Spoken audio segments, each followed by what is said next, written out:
আমরা এখন অবস্থান করছি হিমালয় কন্যা নামে পরিচিত নেপালে।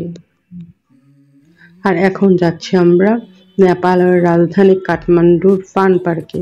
কিছুক্ষণ আগে আমরা ছিলাম কাঠমান্ডুর একটা লোকাল মার্কেট ব্রিকুটি বাজার, যেখানে আপনি স্বল্প মূল্যে ব্যাগ ভর্তি করে বাজার করে নিয়ে আসতে পারবেন দেশের সব রিলেটিভদের জন্য। তো এটা হচ্ছে পার্কের একদমই সামনের দিকটা। আমার সোজা হচ্ছে পার্কে প্রবেশ গেট, ডান দিকে কয়েকটা শপ আছে, বাম দিকে হচ্ছে টিকিট কাউন্টার। তো এখন আমরা টিকিট কাউন্টারের দিকে যাব, গিয়ে টিকিট করব। যদিও টিকিট প্রাইসগুলো আমাদের জানা আছে আগে থেকে, আমরা এখানে যাব বলে অনলাইন থেকে জেনে গিয়েছিলাম 600 টাকা, বাট আমরা প্রবেশ করি 750 টাকা দিয়ে। এবং যে বাচ্চারা 95 সেন্টিমিটার উচ্চতার বেশি তাদের প্রবেশ টিকিট হচ্ছে 400 টাকা। আর ওখানকার স্টুডেন্ট যারা আছে তাদের জন্য টিকিট নেওয়া হয় না, বাট আমরা টুরিস্ট ছিলাম এই জন্য আমাদের টিকিট লেগেছে, ইভেন আমার বেবিরও টিকিট লেগেছে। তবে এখানকার কিছু প্রচারমূলক প্যাকেজ আছে, এই প্যাকেজগুলো যদি নেওয়া হয় তাহলে কম মূল্যে যাওয়া যায়। এখানের প্যাকেজগুলো হচ্ছে 3 জনের একটি ফ্যামিলি প্যাকেজ আছে 1200 টাকা, মানে 1200 নেপালি রুপি। 4 জনের একটা আছে 1500 টাকা। আর কাপল প্যাকেজ আছে একটা 627 টাকায়।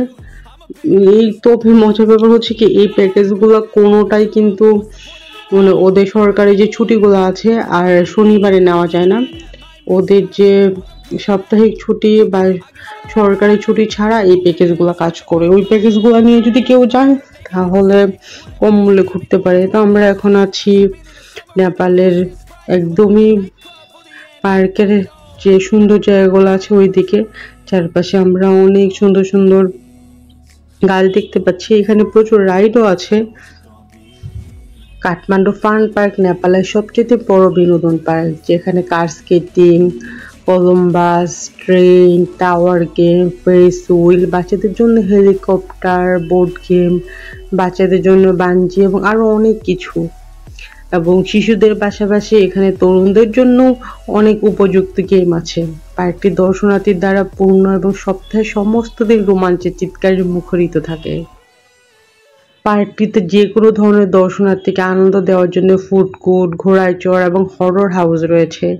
এছাড়াও আপনি বিভিন্ন গেম খেলতে পারবেন এবং উপহার জিততে পারবেন। আবার দুই পাশে যে শপগুলো থাকে এই শপগুলাই হচ্ছে বিভিন্ন গেম হাউস। এখানে বিভিন্ন গেমস আছে, যেমন গ্লাসের মধ্যে ঢিল মেরে, মানে স্টিলের অনেকগুলো গ্লাস সাজানো থাকে, ওই গ্লাসগুলো ঢিল মেরে ফেলে দিতে হয়, তখন আবার ওখানে রুপি যেতে যায়।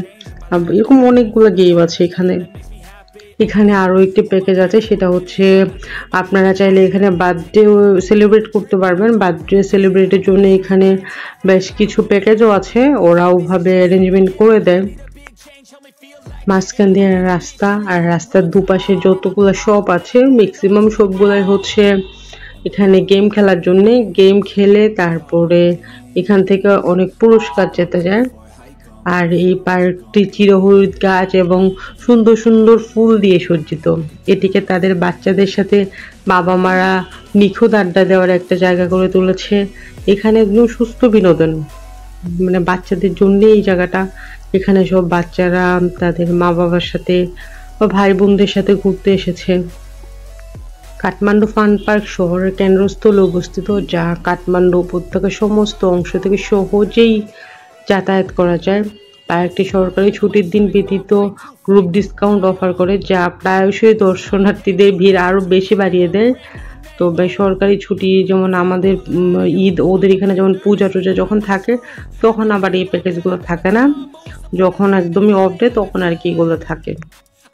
আর কাঠমান্ডু ফান ভ্যালি হলো এর সম্প্রসারণ, যা ভক্তপুরে অবস্থিত। ভক্তপুর এখান থেকে খুব বেশি দূরে না, কাছেই। চাইলে ভক্তপুর গিয়ে ওদের যে একটা ফান ভ্যালি আছে ওখানেও আপনারা এনজয় করতে পারবেন। তবে এখানে ম্যাক্সিমাম রাইডের প্রাইসই হচ্ছে 50 টাকা থেকে 100 টাকার ভিতরেই। আপনারা এখানে 100-200 টাকার মধ্যেই মোটামুটি সবগুলো রাইডই চড়তে পারবেন। তো এটা হচ্ছে যে হরর হাউস, এটার ভিতরে আপনারা মুভি দেখতে পারবেন। তবে আমরা ভিতরে যাইনি, আমরা শুধু বাইরে থেকেই ঘোরাঘুরি করেছি, বিকজ আমাদের অত টাইম ছিল না। আমাদের ফ্লাইট ছিল 4:30টায়, এটা 10:30টায় ছিল, ডিলে হয়ে 4:30টায় হয়েছে। তো আমাদের 2:30টার মধ্যে এয়ারপোর্টে থাকতে হবে। দ্যাটস ওয়াই আমরা আর কোনো মুভি টুভি দেখতে যাইনি, কারণ দেখা যাবে আমাদের অনেক বেশি টাইম ওয়েস্ট হয়ে যাবে। এই জন্য শুধুমাত্র আমরা পার্কেই ঘুরেছিলাম। তবে পার্কটাতে মজার ব্যাপার হচ্ছে এখানে অনেকগুলো বিশাল বিশাল হাল্ক আছে।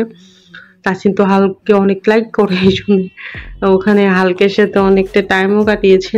তবে এখানে অনেকগুলা টয়েজের দোকান আছে, ছোট ছোট বাচ্চারা ওখান থেকে টয়েজও কিনতে পারে। তবে পার্কের ভিতরে যে সবগুলো আছে ওই সবগুলার ভিতরে কিন্তু প্রাইসটা একটু বেশি।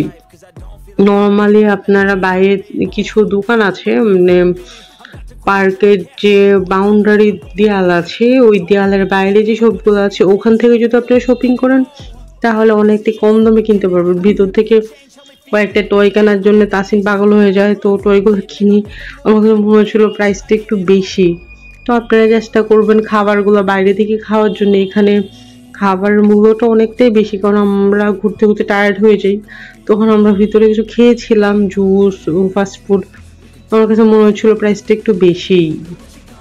তবে কাঠমান্ডু ঘুরতে গেলে অবশ্যই চেষ্টা করবেন এই চমৎকার সুন্দর ফান পার্কটাতে ঘুরতে যাওয়ার জন্য, কারণ এটা ফ্যামিলি নিয়ে বা বেবি নিয়ে ঘুরতে যাওয়ার জন্য পারফেক্ট একটা জায়গা। কারণ আমরা অনেক বাচ্চাদের পার্কে গিয়ে দেখি যে এটা আসলে বাচ্চাদের না, এটা প্রেমিক প্রেমিকাদের ঘোরার জায়গা। বাট এখানে যে পার্কটা আছে এই পার্কটা আসলে বাচ্চাদের জন্য। এখানে অ্যাডাল্ট মানে কেউ হাতও ধরে ঘুরছে না, সবাই বাচ্চাদেরকে নিয়ে এনজয় করছে, রাইডে চড়ছে। এটার পরিবেশটা অনেকটাই ভালো। তো আজকের ভিডিও এই পর্যন্তই। ভালো থাকবেন, আর ভিডিওটা কেমন লেগেছে অবশ্যই কমেন্ট সেকশনে জানাবেন। আল্লাহ হাফেজ।